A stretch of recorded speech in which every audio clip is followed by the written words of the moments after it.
Muy buenas noches, buenas tardes o buenos días, depende del momento en el que vean este video.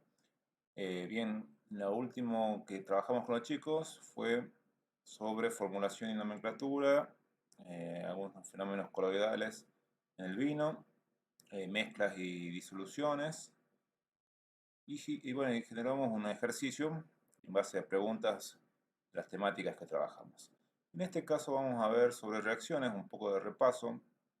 En este caso les dejo dos mapas conceptuales que están interesantes para que los vean, los voy a desarrollar ahora un poquito, que hablan un poquito de todo el desarrollo que tienen luego o posterior, haciendo un poco de repaso sobre en este caso las reacciones químicas que pueden haber, principalmente teniendo en cuenta que estamos tomando parte de lo que sería la producción de vino, las reacciones que se dan en este caso en la producción de vino, y a partir de ello poder comentar un poquito más al respecto. Bien, empezamos para ello con la primera, con esta primera mapa conceptual que tenemos en base a lo que veníamos trabajando anteriormente. Fíjense que tenemos varias líneas de partida. Por ejemplo, hablar de las reacciones químicas como una ecuación, ¿sí? A la hora de escribirla se tiene que poner como una ecuación, tomando como relación un poco la matemática, ¿no? Para ello tenemos que tener en cuenta que dentro de esa ecuación hay componentes como los reactivos, tenemos también lo que genera, digamos, en este caso esa flecha de la suma de esos reactivos, es lo que se produce, que en este caso lo que se produce es un producto, ¿sí? Teniendo en cuenta lo que estamos viendo en este caso. Para ello, si ustedes se fijan, tenemos el ejemplo de dos átomos de cloro, ¿sí? Tenemos dos de hidrógeno y en este caso formando lo que sería el cloruro de hidrógeno. Y a partir de ello, bueno, vemos en este caso que hubo una suma de estos reactivos para formar un nuevo producto. En este caso, a partir de un cloro, ¿sí? Que es un gas, y en este caso, un átomo de hidrógeno, o bueno, dos átomos de hidrógeno, ¿sí? O un dihidrógeno, que también es un gas inoloro incoloro. En este caso, el cloro es un gas amarillento verdoso. El cloruro de hidrógeno es también una apariencia incolora de color ocre, para que tengan un poco de relación. Luego, también podemos hablar de las reacciones químicas como tipos de reacciones. Tenemos las reacciones divididas en cuatro. Esto lo vamos a ver un poquito más a continuación luego. Adición, también llamado también de combinación, la de sustitución, la de descomposición y la de doble sustitución, ¿sí? Fíjense que acá tenemos la relación, cómo quedaría cada uno de los casos, teniendo en cuenta reactivo A, reactivo B y el producto que generamos a partir de esto. Adición, sustitución, ¿sí? Fíjense. Eh, Descomposición, ¿sí? A través del producto generamos los reactivos, y doble sustitución en este caso. Bueno, esto está bastante interesante que lo tengan bien en claro para relacionar en el caso de que generemos algún tipo de reactivo con lo que sean los productos. Fíjense que en algunos casos es al revés, ¿no? Como en el caso de lo que sería descomposición. Perdón. Sí, descomposición en este caso, para descomponerlo a partir de un producto obtenemos los reactivos. Bien, Por consiguiente, o teniendo en cuenta sí, todo lo que venimos trabajando, tenemos también las reacciones químicas, teniendo en cuenta que son interacciones, ¿no? Analizadas por medio de, por ejemplo, las leyes ponderables o la estequiometría. En el caso de las leyes ponderables, ¿sí? Que son en este caso leyes que estudian las reacciones químicas, químicas en función de la cantidad de materia de los diferentes elementos que intervienen. Eso para tener en cuenta. Y a partir de esto tenemos que tener o ver que hay leyes de conservación de la masa, conservación de los elementos, conservación de la energía y la conservación de las cargas. Esas cuatro leyes son parte de estas leyes ponderables o gravimétricas que están relacionadas mucho con eh, parte de lo que sería en este caso eh, la parte de lo que generamos la ley de la conservación, ¿sí? A partir de la ley de Lavoisier, ¿sí? Ley de conservación de la masa. Bien, eso como para que tengan en cuenta. También dentro de lo que relaciona o podemos analizar, o cómo podemos analizar bueno, en este caso las reacciones, es por medio de la estequiometría, ¿sí? Teniendo en cuenta que tenemos que tener, en este caso, un manejo adecuado o cálculos, estos cálculos estequiométricos requieren manejos adecuados de la masa molar o el peso molecular, ¿sí? De las sustancias que participan en una reacción.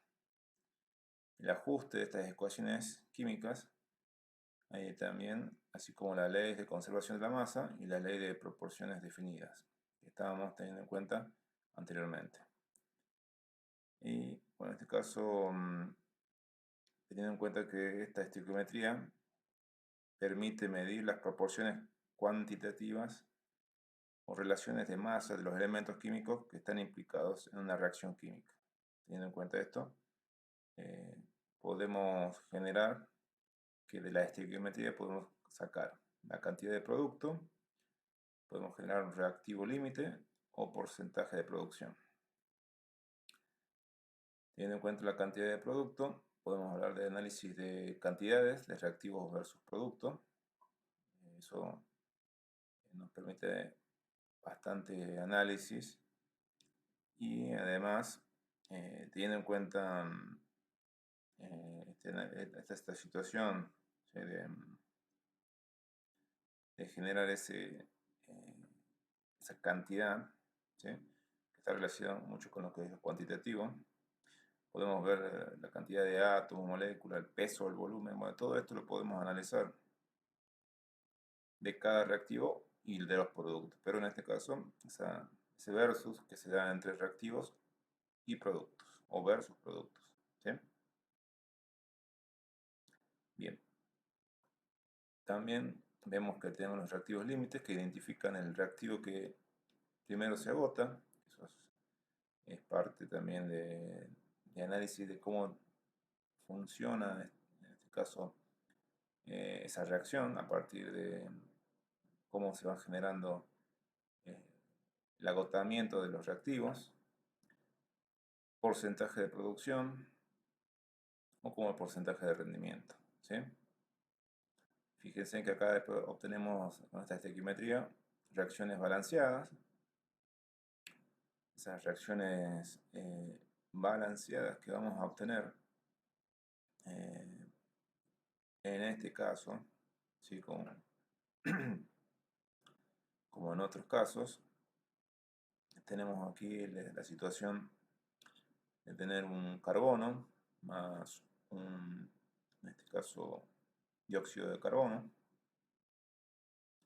para generar lo que sería un monóxido de carbono, ¿sí?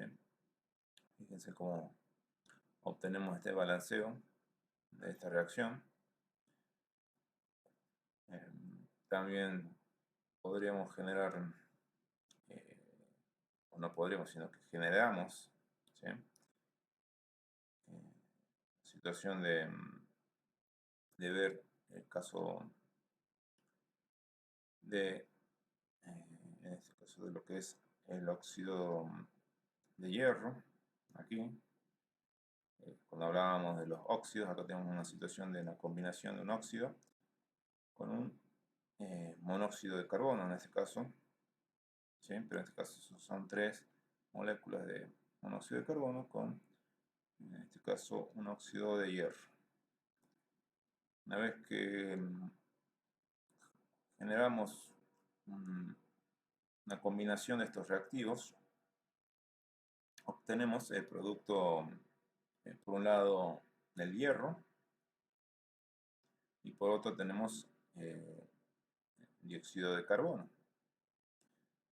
Fíjense cómo todo este trabajo de balanceo obtuvo dos elementos por aparte, hierro y dióxido de carbono. El dióxido de carbono por aparte. ¿Sí? Bien, entonces acá haciendo un poco de análisis general, vimos entonces que es una ecuación química, que tenemos tipos de reacciones, que se tienen que analizar estas reacciones mediante las leyes ponderables y la estequiometría. Vamos a ver también ahora el otro cuadro, el otro mapa conceptual que les dejé, que está relacionado con estas reacciones químicas, que son en principio, son cambios químicos que se diferencian de los cambios físicos. Esto es básicamente química desde lo que es el átomo o la molécula principalmente. Intervienen los reactivos y los productos, como ya vimos, se manifiestan por los cambios que se puedan dar, ya sea de color, de pasar de estado, sea agregación de la materia, ya sea sólido o gas, o cambios de la temperatura misma. Estas reacciones se van a ver de esta forma en el laboratorio. También podemos decir que estas reacciones eh, pueden llamarse de tipo endotérmicas o exotérmicas, donde las exotérmicas ceden calor, dan calor, ¿sí? Y, o generan calor hacia afuera, y las endotérmicas absorben el calor, ¿sí? Por otro lado, tenemos las reacciones químicas a partir de la velocidad.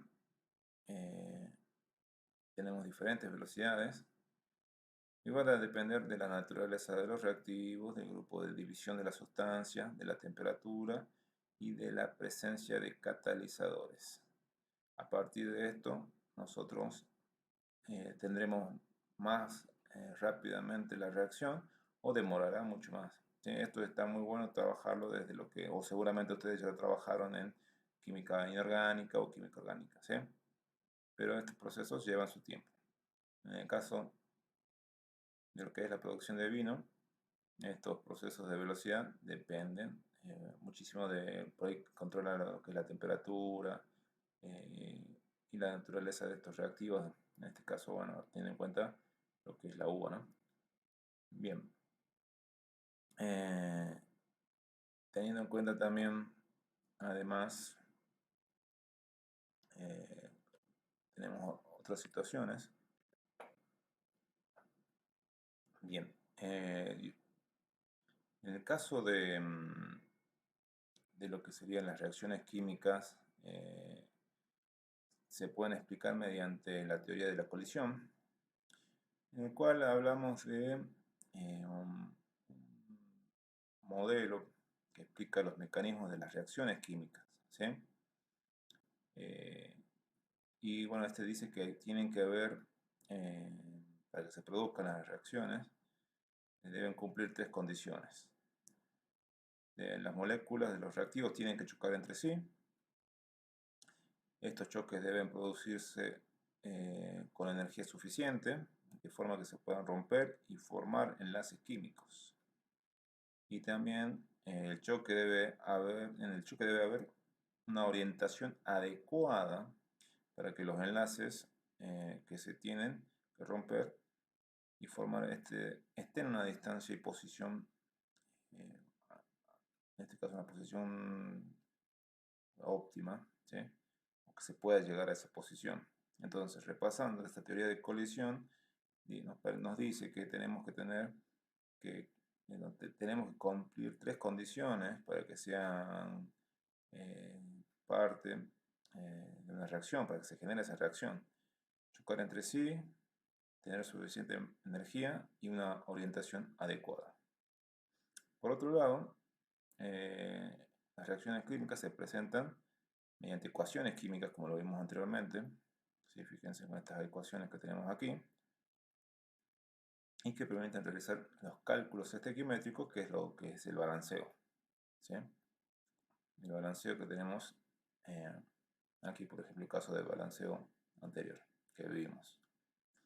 Bien, yendo a lo que es la teoría, en teoría trabajamos puntualmente a partir de lo que comenté anteriormente, en síntesis, de donde ustedes pueden leer a la vez de cómo se va generando todo este trabajo de las ecuaciones, por ejemplo, y de la formulación, ¿sí? Teniendo en cuenta toda esta situación. Bien, como les decía entonces, acá tenemos un ejemplo de una ecuación. Dice que tenemos A moles de la sustancia A reaccionan con B moles de la sustancia B para dar C moles de la sustancia C y D moles de la sustancia D. ¿Sí? Esto teniendo en cuenta el pequeña reacción que se da aquí. Un ejemplo, teniendo en cuenta esta situación, sería la que anteriormente habíamos visto de el cloruro de sodio, que obtenemos a partir del cloro y el sodio. ¿Sí? Ustedes se fijan, a partir de estos reactivos obtenemos este producto. Y bueno, teniendo en cuenta esta situación de ecuación anterior que habíamos visto, ¿no? También damos el caso de la siguiente, en este caso, reacción que tenemos, eh, donde vemos, por un lado, eh, vemos o trabajamos o analizamos, ¿sí? La situación, en este caso, de tener el dióxido de carbono más el agua, ¿sí? Para obtener el ácido carbónico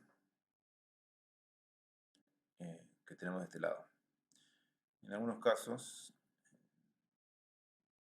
se genera que además de este dióxido, perdón, no dióxido, sino este ácido carbónico, nos quedaría un poco más de oxígeno. Pero en la práctica queda directamente de esta forma. A partir del dióxido de carbono más el agua, quedaría el ácido carbónico, ¿sí? Que bueno, en este caso no es más que la unión del dióxido de carbono más el agua. Por consiguiente, tenemos la situación de análisis del hidrógeno, ¿sí? Tenemos en este caso o el dihidrógeno o el hidrógeno más el oxígeno o el dioxígeno. ¿Por qué di? Porque tenemos dos, ¿sí? Para obtener, en este caso, el agua. Haciendo el balanceo, nos queda de esta forma, ¿sí? Siempre teniendo en cuenta que hay que aplicar la ley de conservación de la masa. Volviendo al principio, parte de la ley ponderada, de las leyes ponderables, donde vemos que una de las primeras es la ley de conservación de la masa a la hora de la reacción. En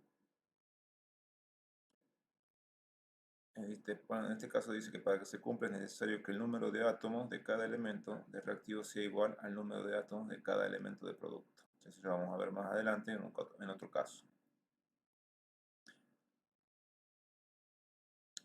Cuando cumplimos esta ley de conservación, decimos que la ecuación está igualada o ajustada. Veamos acá un caso que no quedaría esa situación tan fácil de ver, digamos, o tan fácil de analizar. En este caso tenemos el hidróxido de sodio, ¿sí?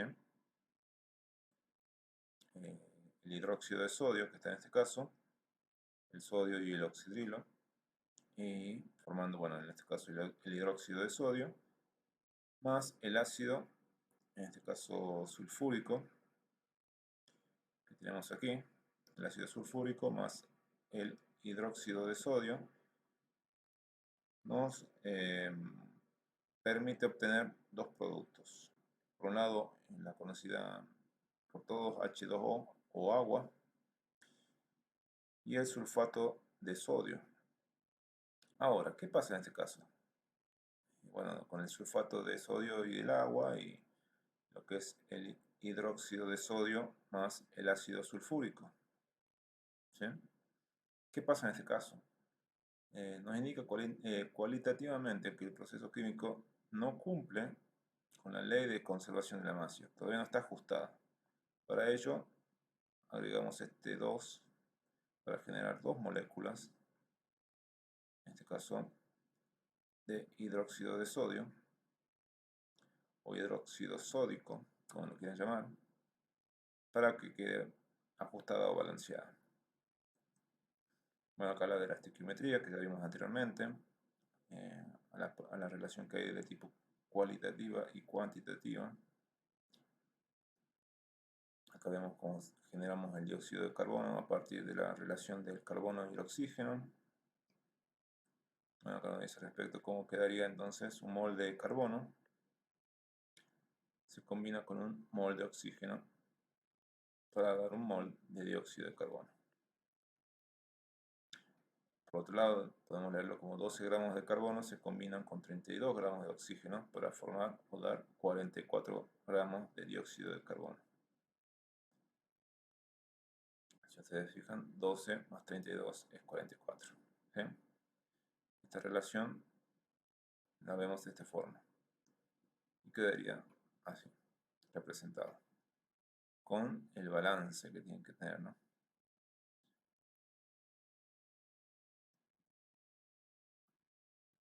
Y de esta forma quedaría un mol de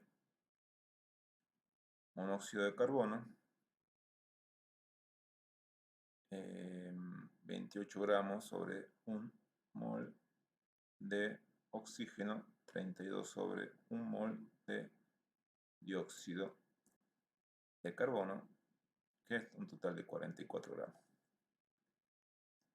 También vimos al respecto de reactivos limitantes cuando vimos al principio la estequiometría, donde indicamos que tenemos que identificar el reactivo que primero se agota, ¿sí?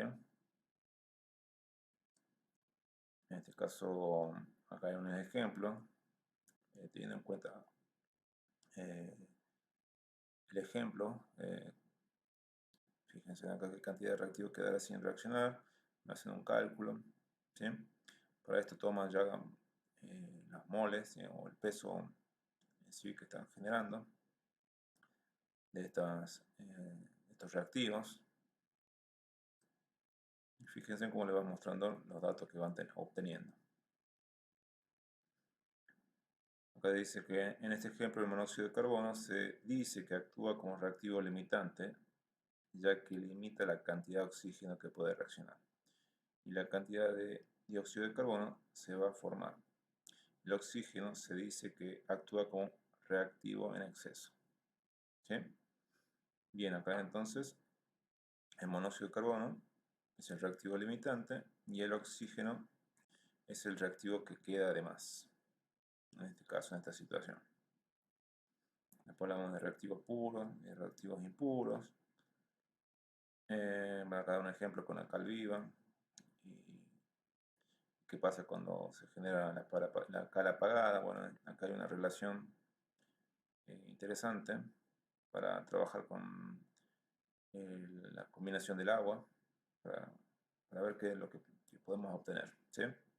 Pero bueno, esto lo dejo para que lo analicemos también. Es un caso de reactivos puros e impuros. Pero lo que más me interesa es esta parte que hablamos de la glucosa, el alcohol y el gas carbónico. Como vemos que se habla de que el vino, sin adición de química, eso es posible. Bueno, en este caso decimos que no, porque es muy importante el trabajo de la química en relación a la producción de perdón, a la producción de vinos, también la producción de vid, pero en este caso estamos hablando ya de algo más, un proceso ya de fabricación, de la transformación, podemos decirlo, de un proceso artificial, ya que el vino en sí no existe en la naturaleza, sino que es una transformación gracias a los conocimientos que el ser humano fue adquiriendo durante muchos tiempos, durante la historia de la humanidad, fue perfeccionando hasta la actualidad. En este caso, estas azúcares, esta glucosa, a través de ese proceso de fermentación, fíjense acá, el mosto original, para la transformación del vino intervienen levaduras u hongos, estos acmonicetos, eh, perdón, acomicetos que están tanto en los suelos, en los viñedos, como que rodea también la piel de la uva, se mezclarán con el mosto y comenzarán a multiplicarse, alimentándose de esa glucosa. Y esa reacción que se va a dar a través de este hongo que va a actuar, va a ir generando por un lado el alcohol y por otro el dióxido de carbono, ¿sí? El alcohol etílico y el dióxido de carbono. El alcohol será el producto, en este caso será un producto de desecho, y la fermentación termina cuando casi todo el azúcar se ha transformado. Entonces estamos tomando a veces el desecho, ¿sí? Para que tengan una idea cómo es la naturaleza, ¿no? A partir de estas levaduras o estos hongos que están eh, alrededor de la uva, de la piel de la uva, ¿no? Más que todo. Y interactúa con esa uva, ese azúcar en realidad, porque por eso también hay que buscar que tengan las uvas un grado de azúcar óptimo para una producción óptima de alcohol también, que es lo que buscamos a la hora de fermentar, más todo el agregado que tenemos después, ¿no? Por otro lado, vamos a hablar un poquito del sulfito, que es una temática que después lo vamos a retomar, porque estamos hablando de anhídrido sulfuroso. Y este sulfito o el sulfitado, ¿sí? Eh, que podemos añadir, en este caso, eh, para generar este agregado antiséptico o antimicrobiano, que aquellas bacterias, supongo que pueden ser perjudiciales para el proceso, ¿no? Que ya pueden descomponer o generar una reacción que no queremos. Entonces se va a generar a partir del anhídrido sulfuroso, en este caso el sulfitado. Y es importante tener en cuenta las dosis, ¿sí? Para también, o esta temática del sulfitado, es importante tenerlo en cuenta para ver la situación de efectos a la salud que pueda llegar a tener, ¿no? Por ahí muchos hablan al respecto de un vino orgánico fuera de lo que es el anhídrido sulfuroso. Pero eso para tener en cuenta también a la hora de producción. Bueno, acá le dan unos valores según el mosto, ¿sí? Eh, dependiendo de la situación. Esto también es para analizar. Los aditivos que ya obtenemos de en este caso, que podemos agregar, ¿no? Como sustancias añadidas, digamos, para generar una optimización. Posiblemente algunos también van a tener un poco de reparo a la hora de estos aditivos, para depender del origen de esos aditivos y cómo afecta a la salud, pero principalmente esto permite la conservación, el agregado de aditivo, reducir la acidez, dar textura, un color determinado. Y estos mismos pueden ser de dos tipos, naturales y sintéticos, ¿sí? Dentro de los cuales podemos hablar de sulfitos, nitritos y nitratos. Entonces, volviendo a la pregunta, ¿vino sin química es posible? Es posible, pero no es recomendable. Es la opinión de este artículo. Y es importante que esté siempre la química, que es un proceso también natural la química, además de que en algunos momentos existan sintéticos elaborados en laboratorio que puedan tener algún tipo de efecto en la salud, ¿sí? Bien, a partir de esto pasaríamos ya a la etapa 2 de reacciones químicas. Recuerden que, bueno, nosotros quedamos en que voy a hacer un video explicando un poquito generalmente estos conceptos, ¿sí? que, que es importante que los vayamos teniendo en cuenta. Eh, Sin terminar de decir también al respecto de lo que era el anhídrido sulfuroso, también tenemos que tener en cuenta el uso de bisulfitos o sulfitos en la hora de estos aditivos que agregamos al vino, ¿sí?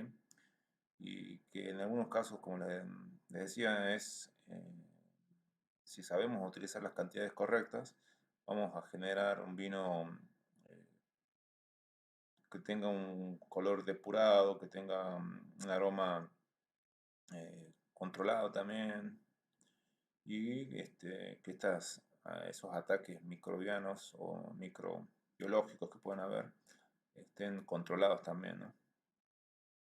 Y por lo tanto, bueno, es como para que tengan en cuenta, además del anhídrido sulfuroso, el uso del bisulfito o sulfito también en la hora del trabajo con el vino, controlando el pH, ¿sí?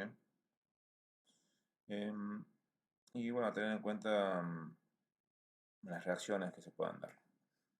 Seguimos con las reacciones, en este caso de qué velocidad pueden ser. Recuerden que en este caso vimos velocidades que dependen de la naturaleza de los reactivos, del grado de división de la sustancia, de la temperatura y de la presencia de catalizadores, ¿sí? Fíjense que pueden ser lentas por la oxidación del hierro en el aire o rápidas por la combustión de la pólvora. Bueno, en este caso son reacciones que están fuera de lo que es la producción de vino, pero son ejemplos que tenemos, ¿no? Las exotérmicas, las endotérmicas que dijimos al respecto de si el calor entra o sale, la estabilidad de los productos, ¿sí? Fíjense aquí, en este caso, para tener en cuenta, ¿no? Para relacionar lo que venimos trabajando. Bien, y aquí vemos una situación, en el caso de lo que vemos a continuación, bueno, con lo que sería el cloruro, perdón, el nitrato de plata, ¿sí? Y el cloruro de sodio, fíjense acá, nitrato de plata y cloruro de sodio, que son reacciones, son estables, productos,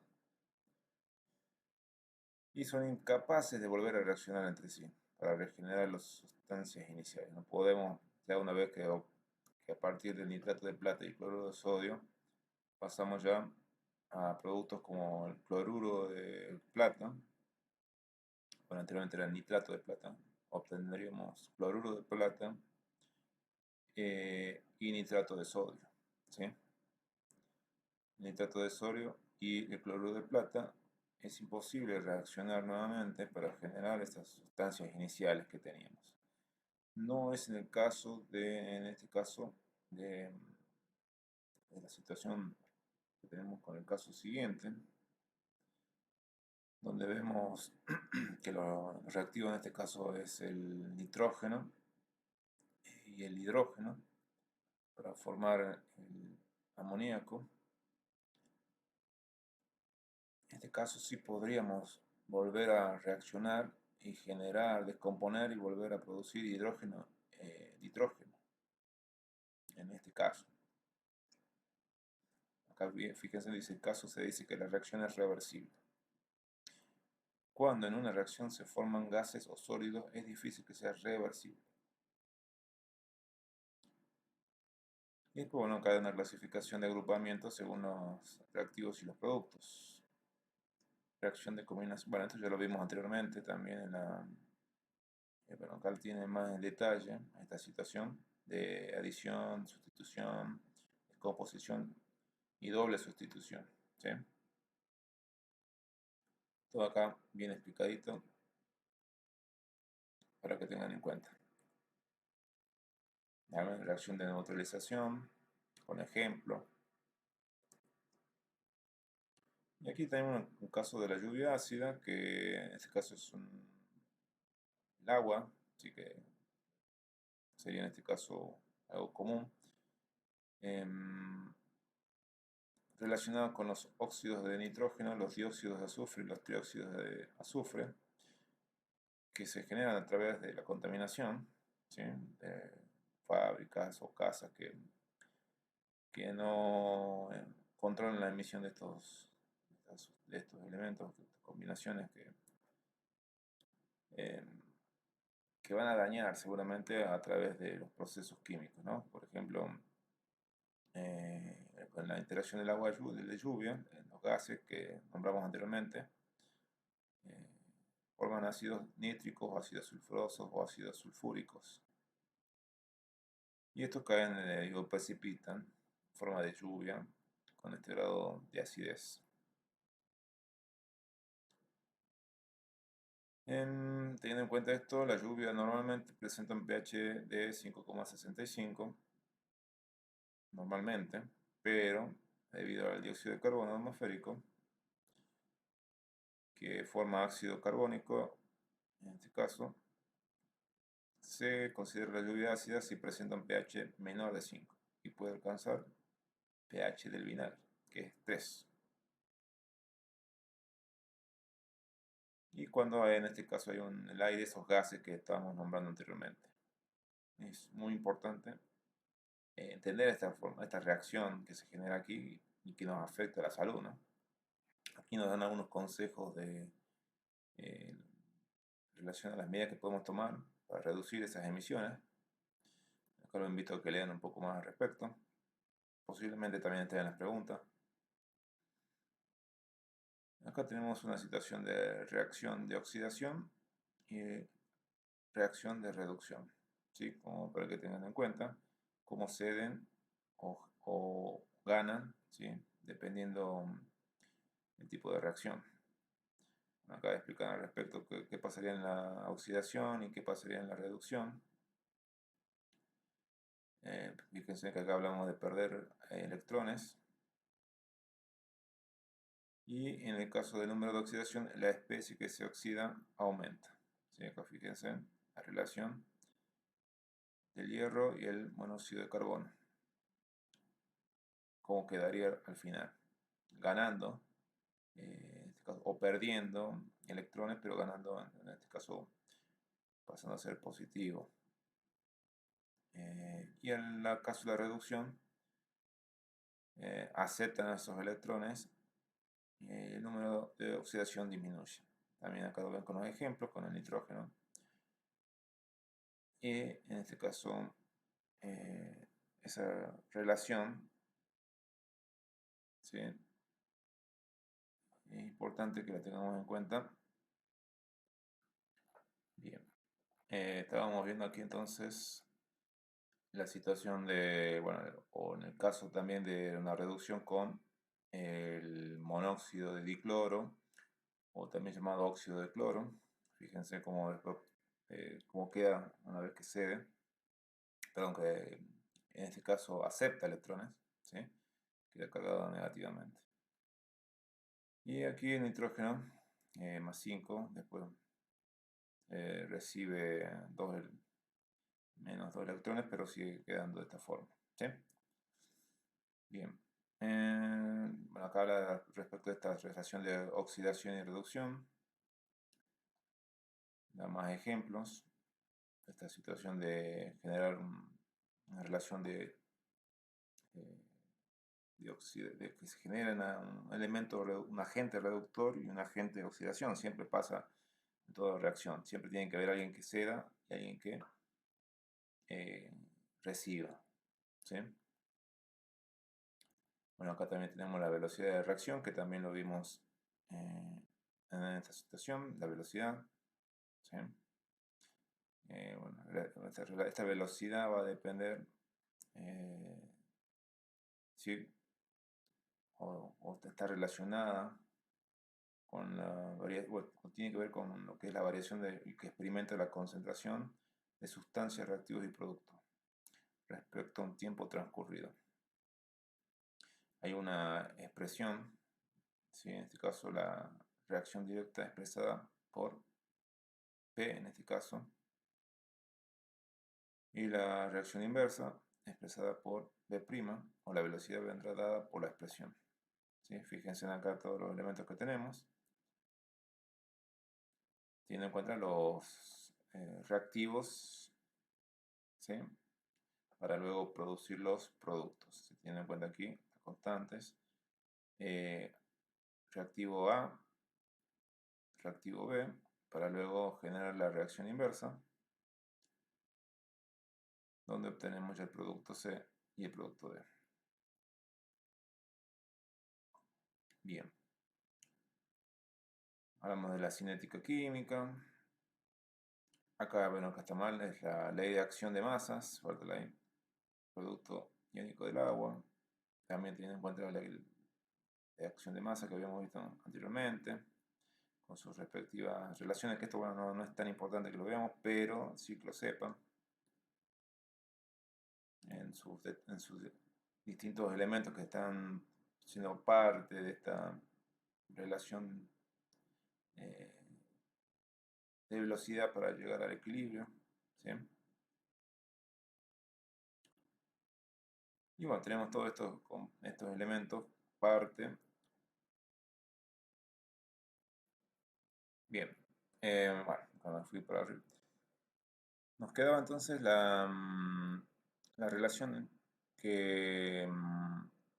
la cual hablábamos de la ley de acción de masas.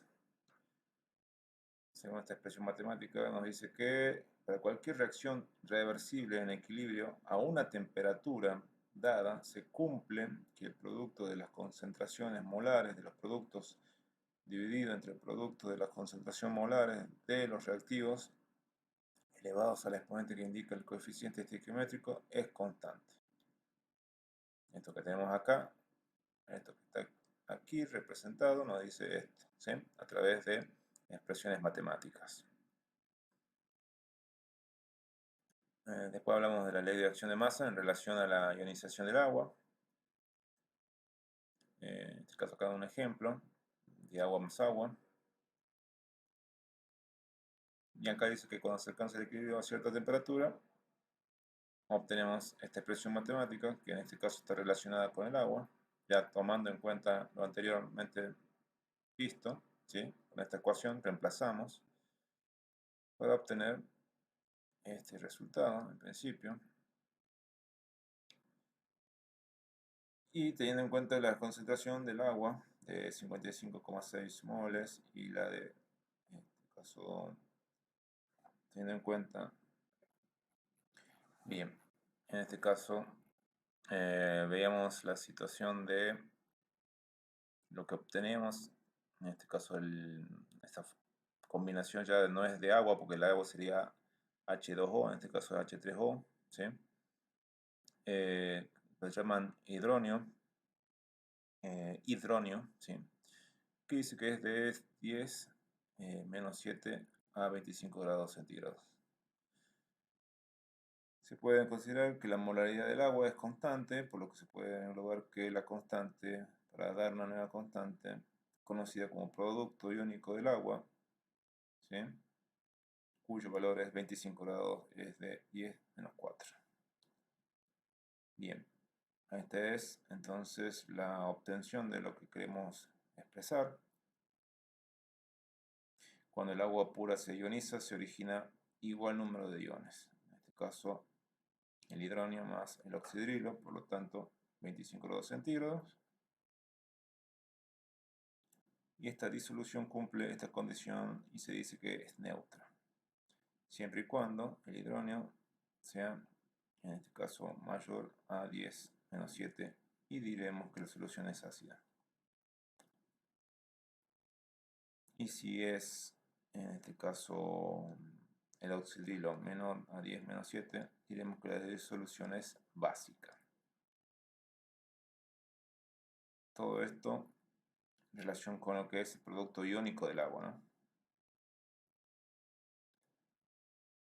Teniendo en cuenta también el pH, fíjense en ácido clorhídrico, jugo gástrico, limón, cerveza, pan, todos están relacionados desde el punto de vista de grados de acidez. Recuerden que el neutro está al nivel 7.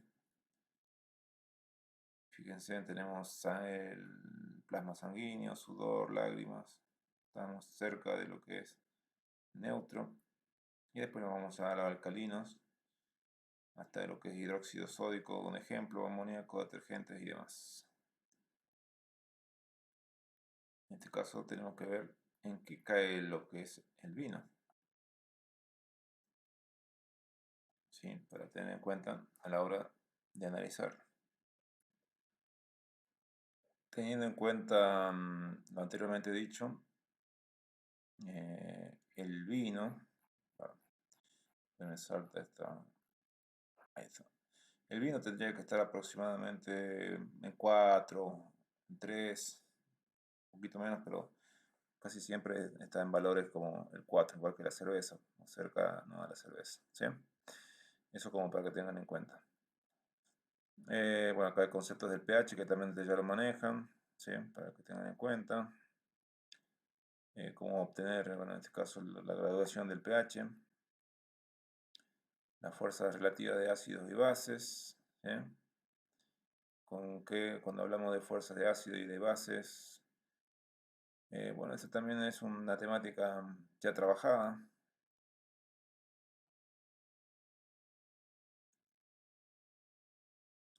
Bueno, acá hablamos de los ácidos que pueden ser monoprópticos y poliprópticos en función de los protones que puedan ceder y que no se deben confundir con la fuerza de los ácidos o las bases con el número total de protones que puedan ceder o captar. ¿Sí? Esta es una situación de puedan ceder en el caso, no tiene que haber una confusión, ¿no? A esas fuerzas que se dan en las bases en relación a lo que es ácido.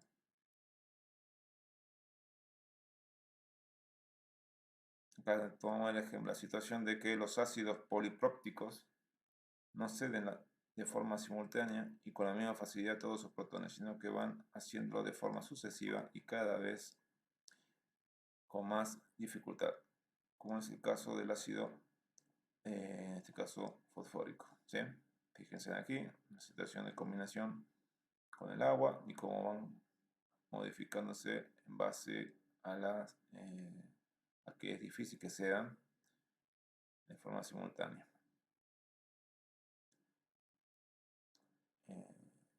Bien, eso para tener en cuenta. Los ácidos y bases de Lewis, constante de disociación y compuesto de trialquilboro amida a 100 grados centígrados, en relación a los ácidos y las bases.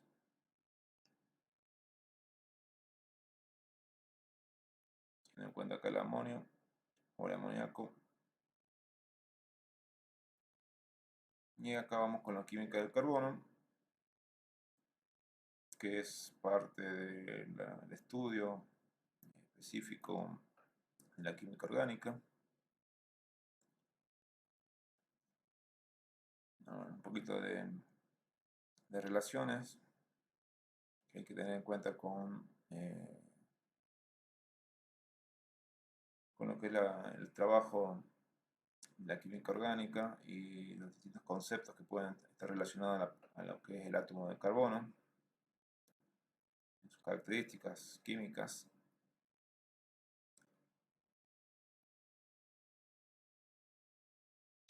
Y fíjense que una de las propiedades que tiene el carbono, que es parte nuestra del ser vivo, de los seres humanos, perdón, es la capacidad de formar enlaces con otros átomos de carbono.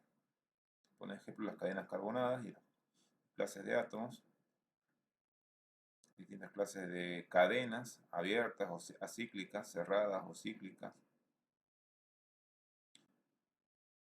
En el caso de las acíclicas, no están unidos entre sí estos átomos y no forman anillos. Y los cíclicos, al contrario, se unen, el último carbono de la cadena se une al primero formando un anillo, que es lo que lo caracteriza. ¿Sí?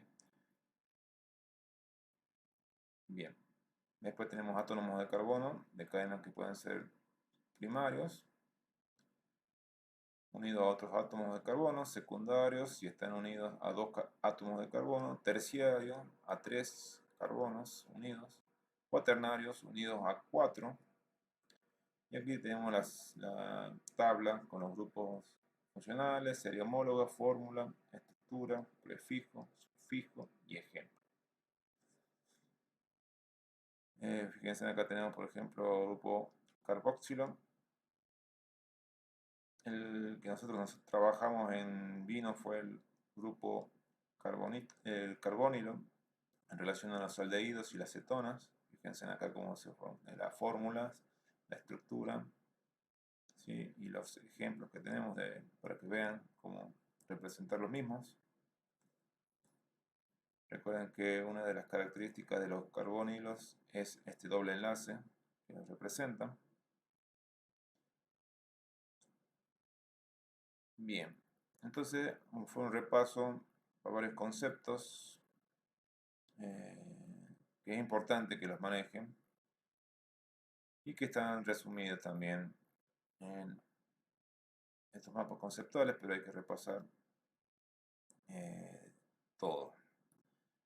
A la vez que a partir de esto que tienen aquí, voy a hacer unas actividades, todavía no las terminé, mañana les voy a subir las actividades, de a poco, les voy a grabar el video para que sepan de qué trata cada actividad y también voy a hacer un zoom.